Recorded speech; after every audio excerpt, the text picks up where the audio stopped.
আমরা এই ধরনের কথা একদমই বলবো না, মনেও আনবো না। আল্লাহ তাআলা খুবই অপছন্দ করেন এই বিষয়গুলো। আমরা যে আল্লাহ তাআলার কাছে দোয়া করি, মোনাজাতে আল্লাহ তাআলার কাছে চাই, এতে আল্লাহ তাআলা অনেক খুশি হন। এবং দোয়ার ব্যাপারে আল্লাহ তাআলা কোরআনে কারীমে স্পষ্টভাবে বলেছেন যে তোমরা আমাকে ডাকো, আমি তোমাদের ডাকের সাড়া দিব। অন্য এক আয়াতে আল্লাহ তাআলা বলেন, যারা আমাকে ডাকে আমি তাদের ডাকের সাড়া দেই।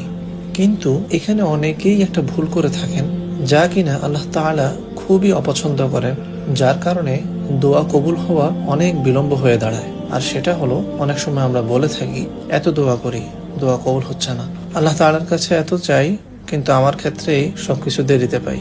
আমরা এই ধরনের কথা একদমই বলবো না, মনেও আনবো না। ঠিক আছে না ইনশাআল্লাহ? আল্লাহ তাআলা খুবই অপছন্দ করেন এই বিষয়গুলো। জাযাকুমুল্লাহ খাইর। আসসালামু আলাইকুম ওয়া রাহমাতুল্লাহি ওয়া বারাকাতুহু। আমরা এই ধরনের কথা একদমই বলবো না, মনেও আনবো না। আল্লাহ তাআলা খুবই অপছন্দ করেন এই বিষয়গুলো। আমরা যে আল্লাহ তাআলার কাছে দোয়া করি, মোনাজাতে আল্লাহ তাআলার কাছে চাই, এতে আল্লাহ তাআলা অনেক খুশি হন। এবং দোয়ার ব্যাপারে আল্লাহ তাআলা কোরআনে কারীমে স্পষ্টভাবে বলেছেন যে তোমরা আমাকে ডাকো, আমি তোমাদের ডাকের সাড়া দিব। অন্য এক আয়াতে আল্লাহ তাআলা বলেন, যারা আমাকে ডাকে আমি তাদের ডাকের সাড়া দেই।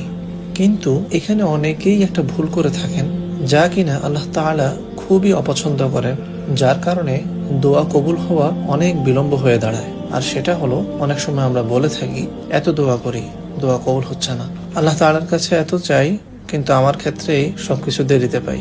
আমরা এই ধরনের কথা একদমই বলবো না, মনেও আনবো না। ঠিক আছে না ইনশাআল্লাহ? আল্লাহ তাআলা খুবই অপছন্দ করেন এই বিষয়গুলো। জাযাকুমুল্লাহ খাইর। আসসালামু আলাইকুম ওয়া রাহমাতুল্লাহি ওয়া বারাকাতুহু।